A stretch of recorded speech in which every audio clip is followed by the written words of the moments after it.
Halo, selamat datang kembali di kuliah Operasi Perpindahan Kalor. Hari ini kita akan mempelajari pendidihan yang merupakan materi pertama dari modul konveksi dua fasa. Sebelumnya, kita sudah mempelajari konveksi satu fasa yang terdiri dari konveksi paksa, baik di dalam dan di luar pipa, serta konveksi alami. Di modul konveksi dua fasa, kita akan mempelajari pendidihan dan kondensasi. Pada konveksi satu fasa, kita hanya meninjau fluida berupa gas saja atau cairan saja.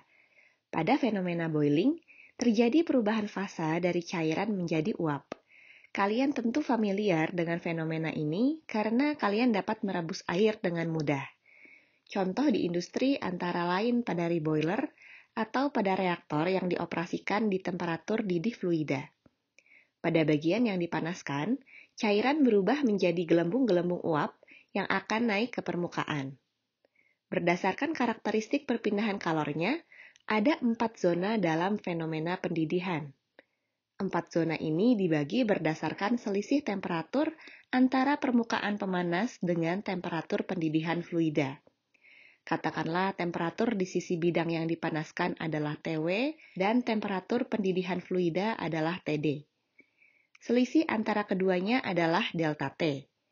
Pada delta T yang kecil, yaitu zona A, gelembung yang terbentuk masih sedikit, sehingga fenomena konveksi pada pendidihan serupa dengan fenomena konveksi alami. Di zona B, gelembung yang terbentuk semakin banyak dan meningkatkan kecepatan naiknya fluida, membuat nilai koefisien film naik secara drastis. Zona ini kita sebut sebagai nucleate boiling. Ketika delta T semakin besar dan gelembung terbentuk cukup cepat untuk bergabung dan menghasilkan lapisan insulasi, nilai koefisien film akan turun. Ini disebut sebagai zona C, yaitu transition boiling. Pada zona D, gelembung yang terbentuk di dasar secara teratur naik ke permukaan. Nah, pada kuliah ini kita hanya akan mempelajari zona nucleate boiling dan film boiling.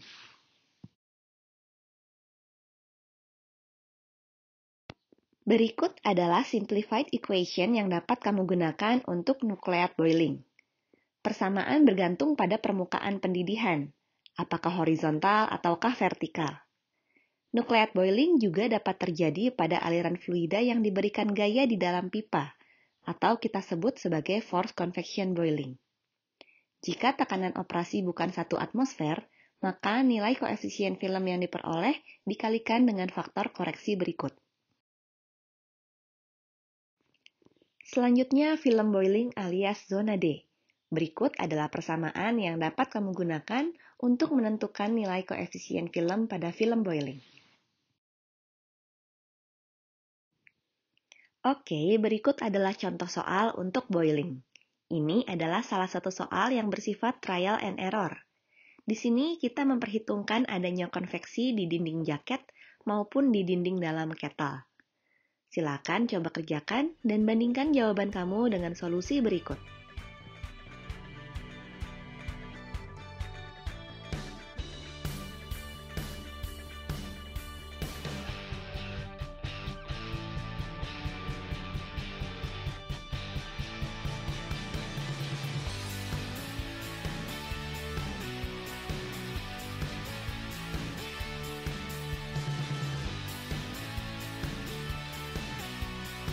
Berikut adalah tugas mingguan mengenai boiling. Di segmen video berikutnya, kita akan membahas konveksi dua fasa lainnya, yaitu kondensasi. Sampai jumpa!